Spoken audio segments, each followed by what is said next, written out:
Sigoth, Moroth, Sigoth, Yugloth, Sigoth, Catharthuth, Tithoi. Hello. It is the witching hour, literally midnight. I'm wearing my Cthulhu shirt because we're going to talk about Alan Moore's Providence. Started off with a little bit of a chant, trying to get the ambiance, get the dreams and spirits in line, the stars and everything. Because this is a freaking book. This is, I just finished it. I've got my notes, I've got my thoughts, and I'm going to share them with you today. Alan Moore Week continues with Providence. Now, part one was a very small video I did, right? I just read the first couple chapters. Now I'm ready to kind of like share with you the meaning behind this, the understanding, the ending, all that. With this caveat, what's great about Alan Moore is that his work is so fully researched, and he makes these connections with all these stories and creates, for the lack of a better word, a tapestry, if you will, with these threads, these storylines, to create this thesis, to create this story. And that's what this is. This is the big hits. This is the greatest hits Lovecraft stories all together that somehow work in this world, and there's a reason why it's here, and there is a meaning behind it, and the origins of how he came up with this. Told both as a fictional tale, but also using the real world stuff, the historical information. I did do some research on Lovecraft, his history, his background, and Alan Moore is very faithful to it.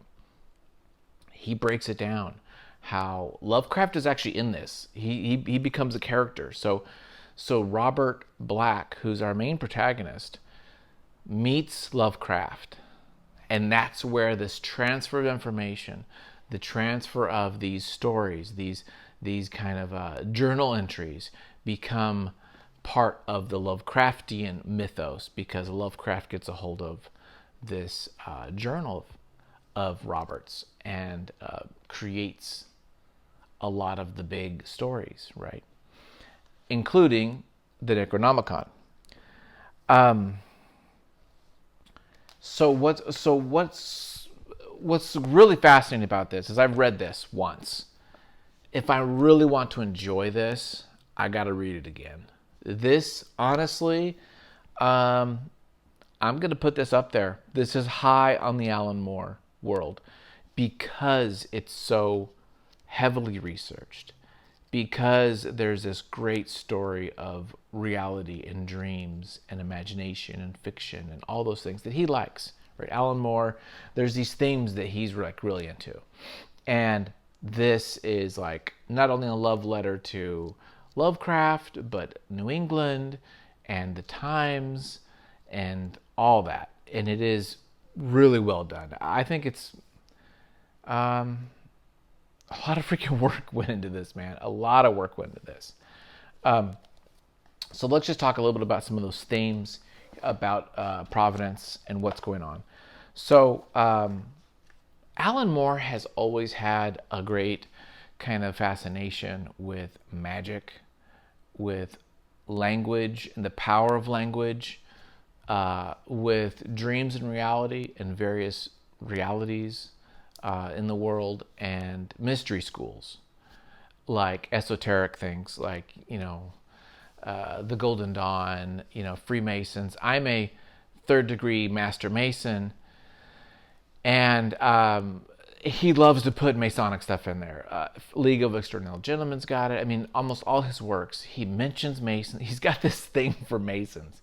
And I think it's also a British thing. Like, There is historically a lot of distrust of Masons in the British Isles, and I think there's this kind of tension with the Freemasons and the public. I don't know, and I don't know why he's so drawn to them. Maybe why I was drawn to them and I joined them, but it's fascinating to see him always putting some of the Masons. So this group that is kind of at the center of Robert's journey, the stellar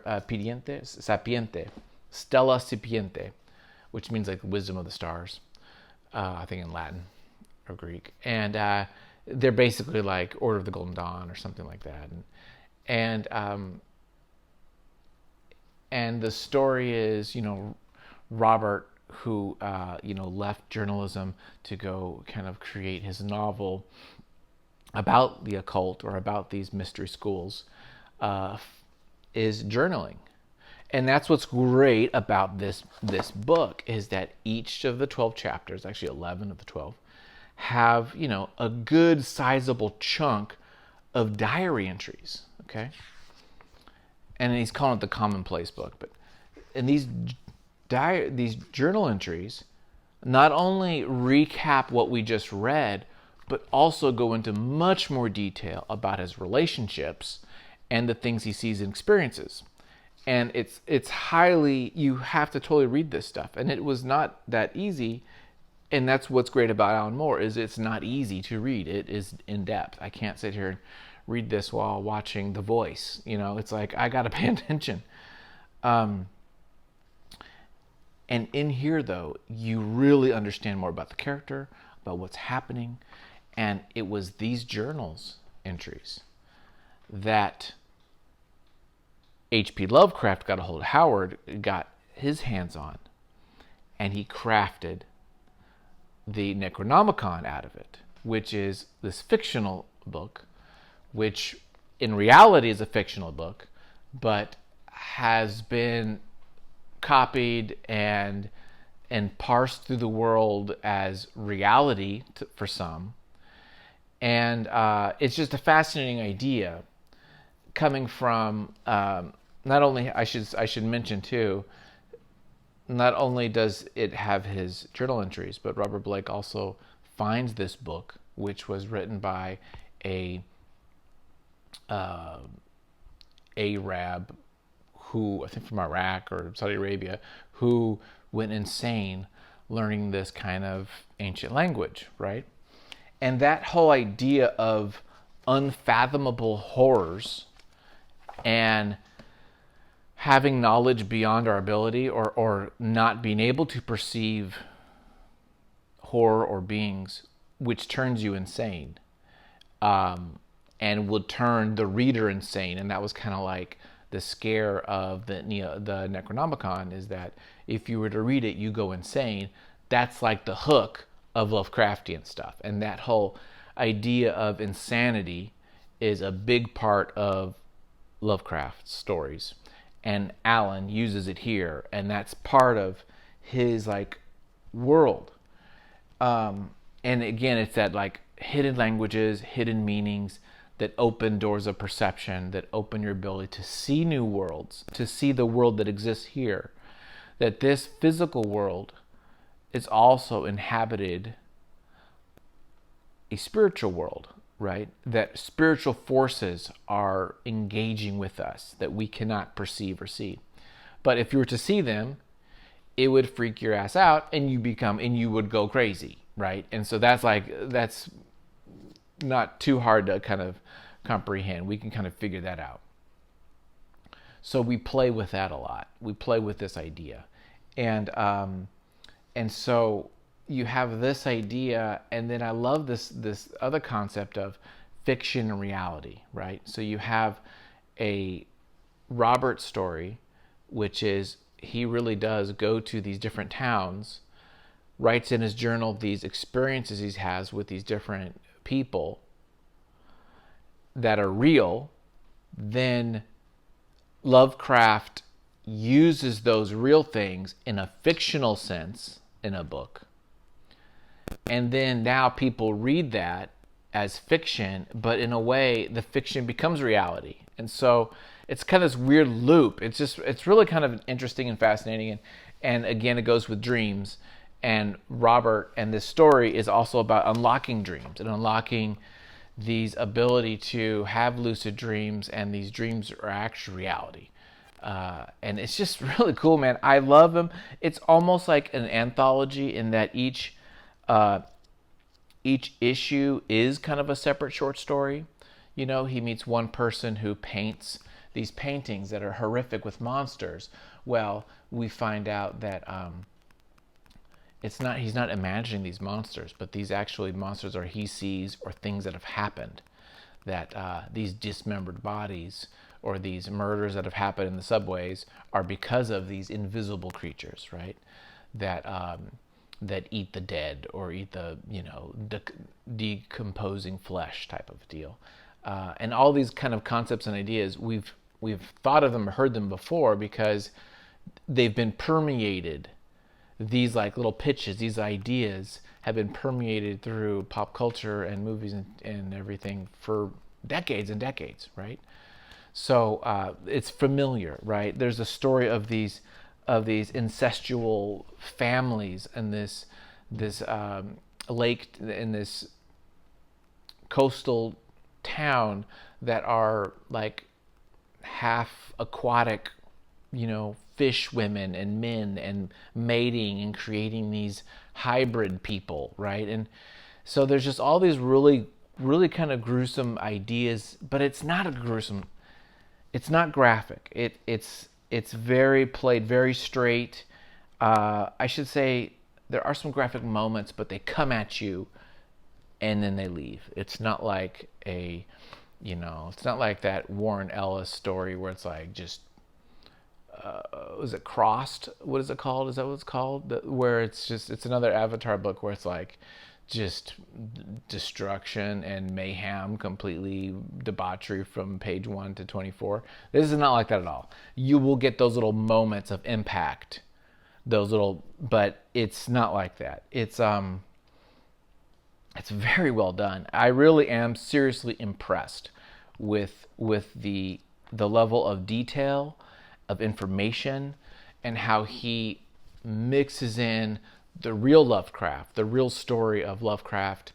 How he started off basically sending in like fan mail and hate mail to this writer who wrote, I think, mostly like romantic stories. And someone in a publishing company saw this guy writing like he wrote like every month for a long time. And he's like, okay, I kind of like this guy's like what this guy's doing. I'm going to give him a job. And so, we learned these stories of Lovecraft in there, along with the other kind of like personalities and people that were involved in his life. And it is fascinating. Highly recommend getting this, along with going to those websites. There's a WordPress site, I can't remember it, that breaks down this whole thing, like completely from panel to panel. That's really, really cool. There's a couple other elements to the story. Let's go back to Robert Blake, the main character, because Lovecraft's not the main character. Lovecraft is, he actually is the redeemer. He is the cause of the ushering in Cthulhu, or ushering in the new era of the old ones, because he is the one that will collate, that will transform Robert Black's stories, the real stories that happened, into the Necronomicon, as well as his short stories, which then permeate pop culture and change the course of the world, right? So he's actually kind of their I guess in a way, an antichrist, or some sort of like what's an anti-savior or something like that. I don't know what that would be called. I guess antichrist. But let's go back to Robert Black, because he is the guy who we follow. Two things. One, more makes him a writer. So these journal entries, a lot are about writing and about his ability to write, the struggles he has writing and getting to work and finding inspiration and finding short stories. And it's really cool to see him work through ideas. I mean, we get like little pitches and little ideas, and he's kind of like, oh, I got this idea of this character, and blah, blah. We get all that in here. So that's kind of a cool, neat, like, way to enjoy the book too, is kind of see, and Moore's putting some of his world in that, right? And his experiences of like, how do I write these stories? So that's kind of a neat thing, just to kind of like see the perspective. And a lot of writers, main characters are, writers like Stephen King. A lot of Stephen King books, the main character's a writer because that's what they know and that's what they can write. That's their truth. The other element to this book is sexuality, and I'll mention it because it does play a very pervasive element to the entire book, but it's not very explicit. The main character, Robert, is gay, and this is in the 1910s and 20s and 30s, so he's not, being queer is not like you're just going to go out there and shout it on the rooftops. So, but what's interesting is Moore makes him queer, but also extremely like voracious or very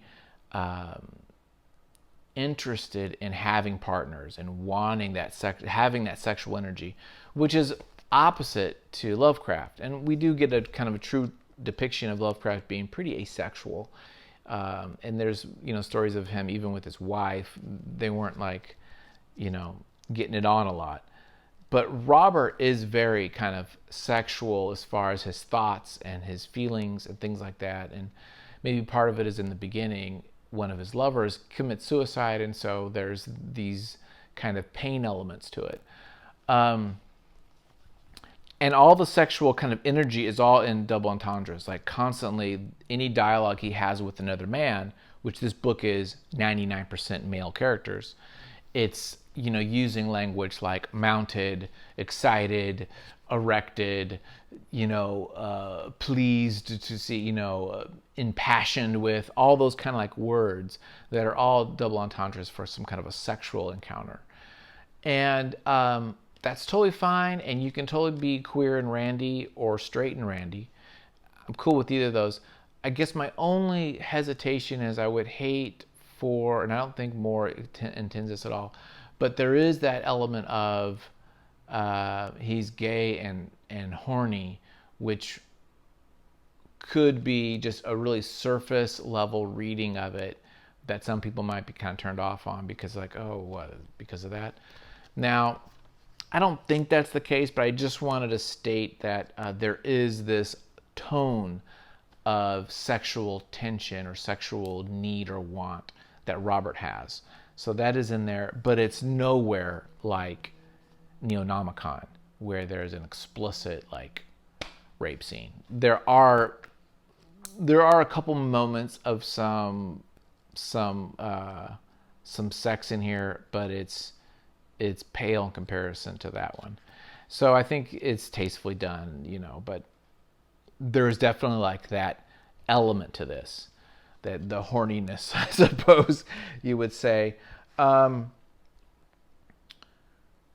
Yeah, I just think this is, again, a brilliant piece of literature.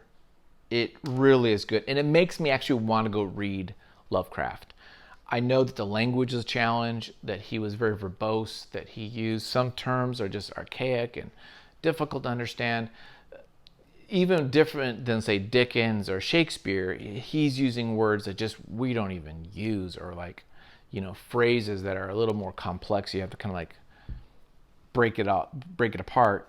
But that said, these stories in here are really classic.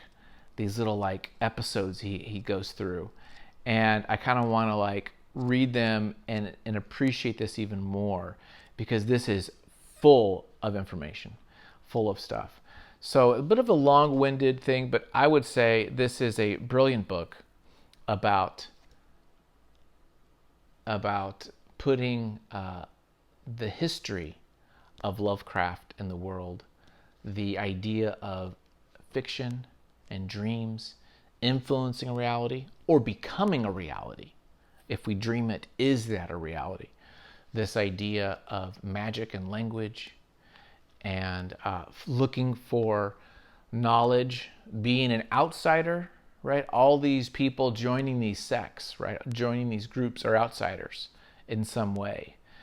Even if they're outsiders because they have hidden knowledge, the occult being the word is hidden.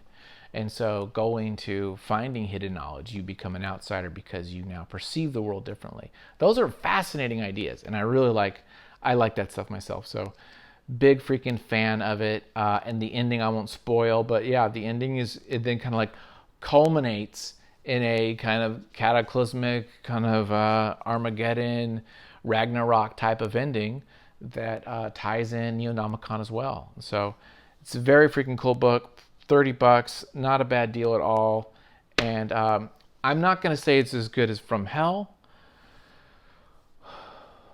but it could very well be as heavily researched. I mean, the work that he went into making this could have been just as much as From Hell from that regard. And the art is stunning. The art is great, actually. I have turned around even more so. I think the art is clean and crisp, and Jason Burrows does a wonderful job of making it set real, and there's the little style that kind of makes it work. There's a style I don't like this guy because of the style ad. There's no, like, it's just nice and like well done. So there you go. That's what I think. What do you think? Please share with me your thoughts on your comments. Tell me all that stuff. Like this channel if you like it. Subscribe if you want more. And hit that bell icon and you'll learn all about the stuff that I'm doing. Check out the Patreon too. Thanks for watching and have a good one here at More Alan Week. Alan Moore Week. Yeah, More Alan. Either of those. Okay. Thanks, guys. Bye.